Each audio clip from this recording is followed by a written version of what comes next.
Hey, what's happening people? My name is Chimpie, and welcome to my gameplay commentary for Half-Life 2. It is just Half-Life 2 because there's a Half-Life 2 Episode 1 and a Half-Life 2 Episode 2, which are continuations of the story of Half-Life 2, if that makes any sense to anybody. And I'm playing this on the Xbox 360 at the moment, and there is a reason that I'm playing it, and that is I've only just really discovered this for the Xbox 360. I've only just started really enjoying it. I've had the orange box for quite a while, and I've been playing a bit of Portal on it, which is another amazing game.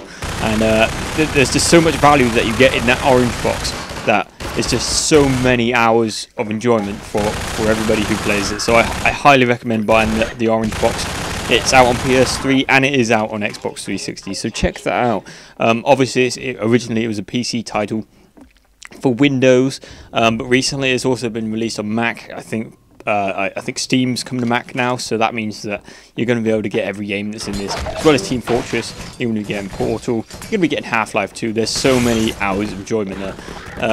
As for multiplayer within the Valve thing, Team Fortress is the only multiplayer game that you can get within the orange box, but it's also another incredibly quirky gameplay sort of franchise, and it's absolutely amazing. And you can see the sort of basis that they went on to produce Left 4 Dead 2 and Left 4 Dead, and you can see this sort of engine. It's a very similar interpretation of the engine, I'm sure, but Half-Life 2 had so many years put into it. Just I can only imagine, just because of the engine, because it's so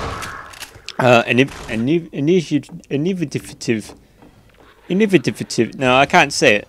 It's adaptable. It's an adaptable engine, if that makes sense. And the actual engine was leaked onto the internet, which has meant that games have been modded and things like that. And that's where Counter-Strike Source comes from. So if you're looking at Counter-Strike Source and this looks familiar, then Counter-Strike Source was originally a mod for Valve.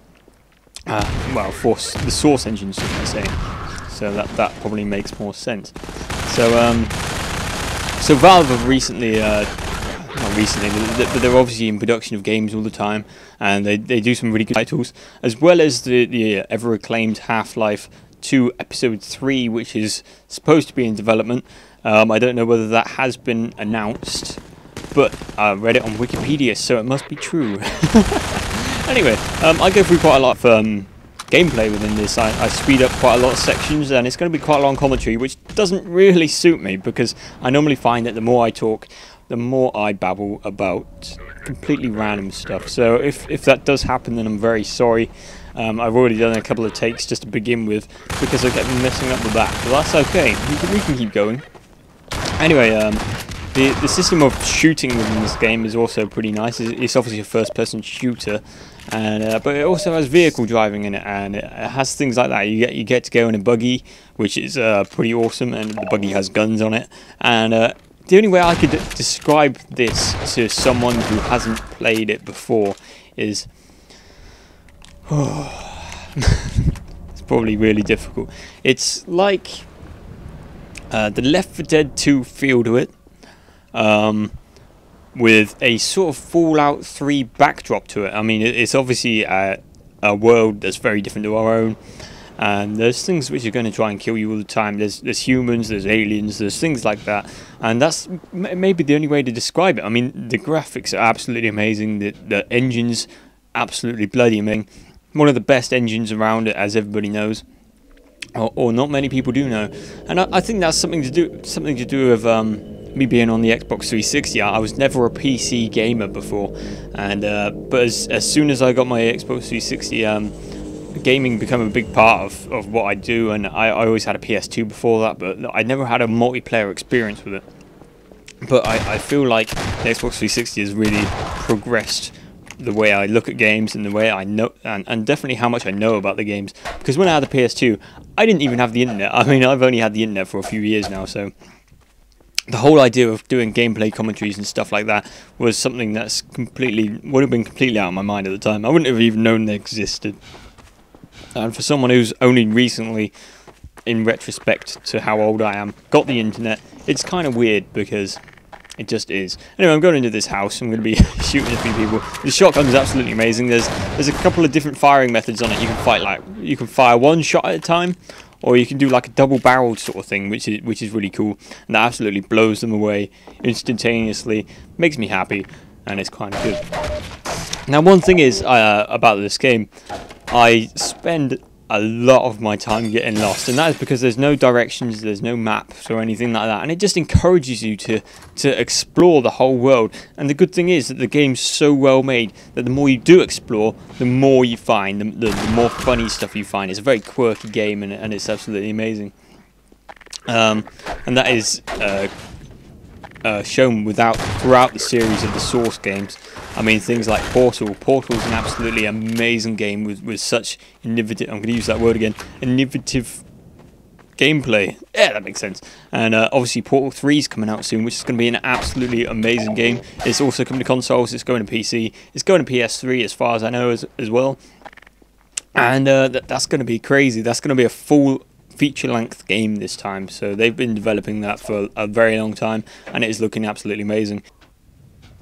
Valve have always been very famous for the breakthroughs that they've made with their games, such as the graphics, the gameplay, the engine especially, because the engine is absolutely amazing. It's an absolutely adaptable engine as well, which meant that all the modders, everybody like that, Valve worked very closely with them, and they've made an absolutely amazing engine that is so adaptable, and it's so responsive to everything that's in their environment.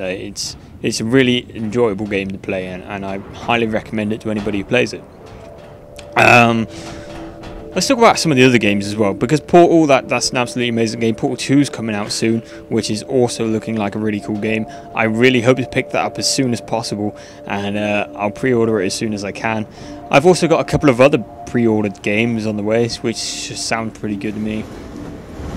Oh god, this is so scary when you're on here. It's just shaking all over the place. Sorry. Yeah, I've got a couple of more pre-ordered games. I've got Crackdown 2 coming tomorrow, which should be amazing, but hopefully I should be able to do some gameplay commentary for that as soon as possible. I played the demo, and it looks like an absolutely amazing game, but the demo was so limited in time and what you could do. I know that Crackdown 1 was absolutely freaking amazing, and I'm just hoping that Crackdown 2 is going to be Crackdown but on steroids, because it looks amazing. The zombies in that are absolutely really cool, just to be able to drive through all the time, just like splatter them with brains all over the place. So if you haven't checked out the Crackdown 2 demo, I recommend you do that, but I'm going to buy the full game, and I'm going to make sure that you get to see it first, or very close to first, probably nowhere near the first, but check out my channel, just keep on looking at it, and that should be pretty cool. I've also got a few more games on the pre-order, such as the Medal of Honor. The Medal of Honor, that's something like a granny would say. Have you got the Medal of Honor?